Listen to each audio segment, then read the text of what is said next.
Hello students, my name is Anmol Borkar. हम आपका स्वागत है इंस्पायर एजुकेशन एकेडमी में। ठीक है, हम यहाँ पर आपको एक तरह से जो एजुकेशन से रिलेटेड जो कंटेंट चाहिए, ठीक है, एजुकेशन से रिलेटेड जो भी आपको कंटेंट चाहिए, जैसे साइंस है, ठीक है, उससे रिलेटेड जो अभी बायोलॉजी है, मैथ्स है, ऐसे अलग अलग वीडियोस आपके इस चैनल पर आते रहते हैं। ठीक है, तो चैनल को लाइक करते रहिए, सब्सक्राइब करते रहिए और इसी तरह चैनल को सपोर्ट भी देते रहिए। ठीक है, तो आज हम यहाँ पर क्या करने वाले हैं, तो आज हम यहाँ पर एक नया टॉपिक स्टार्ट करेंगे, वो है डेवलपमेंट ऑफ मेल गमेटोफाइट। ठीक है, तो लास्ट टाइम हमने क्या किए, तो ये डायग्राम अगर आपको याद आ रही होंगी तो ये डायग्राम है पोलन ग्रेन की। ठीक है, जो लास्ट टाइम जो अपना वीडियो है उस वीडियो में हमने ये चीज़ वहाँ पर कवर किए हैं। ठीक है, अभी आज हम यहाँ पर क्या करने वाले हैं, तो ये जो यहाँ पर पोलन ग्रेन है, ठीक है, ये जो हमें यहाँ पर पोलन ग्रेन दिख रहा है, यही पोलन ग्रेन किस तरह यहाँ पर क्या होता है, डेवलप होता है, ये चीज़ हम यहाँ पर क्या करेंगे, समझेंगे।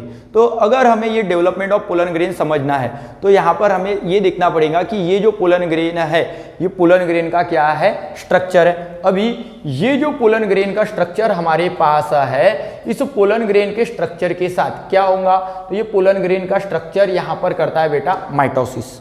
क्या करता है, माइटोसिस।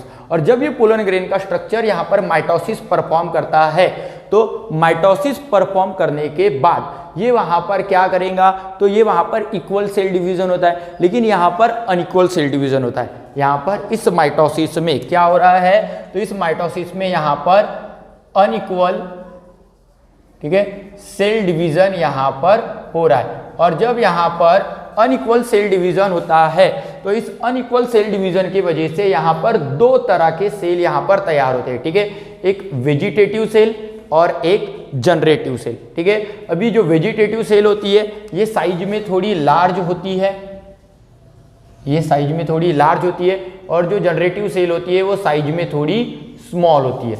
क्या बोल रहा मैं, समझ रहे क्या, कि नॉर्मली यहाँ पर जब पोलन ग्रेन ने माइटोसिस परफॉर्म किया, तो माइटोसिस परफॉर्म करने के बाद यहाँ पर क्या हुआ है, दो तरह के सेल तैयार हुए। दो तरह के सेल कौन से, एक वेजिटेटिव सेल और एक जनरेटिव सेल। जो वेजिटेटिव सेल है वो साइज में लार्ज होती है, और जो जनरेटिव सेल है वो साइज में यहाँ पर थोड़ी स्मॉल होती है। फिर यहाँ पर क्या होता है, ये जो जनरेटिव सेल है, ये जनरेटिव सेल कुछ समय बाद, ठीक है, जो नॉर्मली पहले एक कॉर्नर पर अटैच होती है, वो कुछ समय बाद वहां पर जो वेजिटेटिव सेल का जो क्या है, साइटोप्लाज्म है, ये क्या है, साइटोप्लाज्म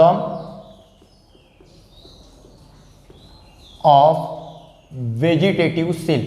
ठीक है, तो ये जो साइटोप्लाज्म ऑफ वेजिटेटिव सेल है उसमें ही ये जनरेटिव सेल यहाँ पर क्या करेंगी, फ्लोट करेंगी। ठीक है, क्या बोल रहा मैं, समझ रहे क्या, कि नॉर्मली यहाँ पर क्या हो रहा है, तो वे जो जनरेटिव सेल है वो जनरेटिव सेल कुछ समय बाद ये जो यहाँ पर साइटोप्लाज्म है, किसका साइटोप्लाज्म, वेजिटेटिव सेल का, तो ये जो वेजिटेटिव सेल का ये जो साइटोप्लाज्म है, इसी साइटोप्लाज्म में ये यहाँ पर क्या करेगा, फ्लोट करेगा।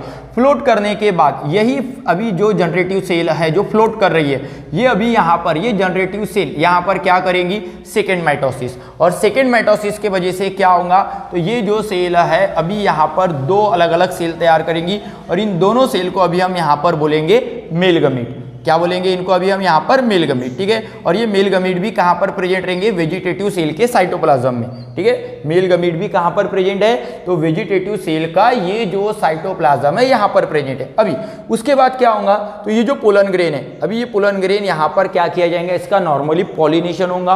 पॉलिनेशन अलग अलग एजेंट्स होते हैं, उनकी मदद से पॉलिनेशन करवाया जाता है। उसके वजह से क्या होगा, तो उसके वजह से नॉर्मली ये पोलन ग्रेन जो फ्लावर का स्टिग्मा है उसके ऊपर वहां पर ट्रांसफर करवाया जाएगा। ठीक है, जब ये पोलन ग्रेन फ्लावर के स्टिग्मा के ऊपर ट्रांसफर होगा, तो देखो हमने वही लिखे, when pollen grain transfer to the stigma of flower, जब पोलन ग्रेन फ्लावर के स्टिग्मा के ऊपर जा रहा है, ठीक है, they need absorb the stigmatic fluid. ठीक है, जो स्टिग्मा होता है, स्टिग्मा के ऊपर अगर समझो ये स्टिग्मा है, तो स्टिग्मा के ऊपर एक तरह का फ्लूइड होता है, और यही फ्लूइड कौन एब्जॉर्ब करेगा, तो ये पोलन ग्रेन एब्जॉर्ब करेगा। अभी पोलन ग्रेन जब एब्जॉर्ब करेगा, तो वो एब्जॉर्ब करने के बाद ये यहाँ पर जो होता है, ये यहाँ पर होता है जर्म पोर। ठीक है, ये जो जर्म पोर होता है यहाँ पर सिर्फ इंटाइन प्रेजेंट होती है, यहाँ पर कोई भी एक्साइन प्रेजेंट नहीं होती।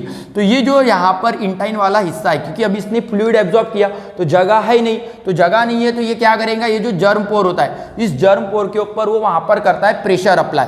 क्या अप्लाई करेगा? प्रेशर। और जैसे ही ये जर्म पोर के ऊपर प्रेशर अप्लाई करेगा तो उसके वजह से यहाँ पर क्या फॉर्म होंगी? तो एक लॉन्ग ट्यूब तैयार होंगी। और ये जो लॉन्ग ट्यूब यहाँ पर तैयार हो रही है, इसी लॉन्ग ट्यूब को हम यहाँ पर बोलते हैं पोलन ट्यूब।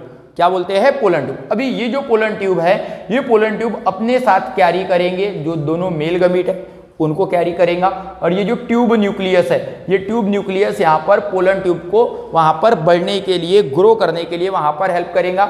या सिंपल लैंग्वेज में हम बोल सकते हैं कि जो भी एक तरह से ये जो पोलन ट्यूब है, ये जो मेल गमीट है, इन मेल गमीट्स को जो फीमेल गमीटोफाइट होता है उसके तरफ ये वहाँ पर ट्रांसफर करने के लिए हेल्प करता है। ठीक है, तो आगे के जो नेक्स्ट लेक्चर है, नेक्स्ट लेक्चर में हम यहाँ पर जो टॉपिक कवर करेंगे वो रहेगा हमारा एक तरह से डेवलपमेंट ऑफ फीमेल गमीटोफाइट। ठीक है, तो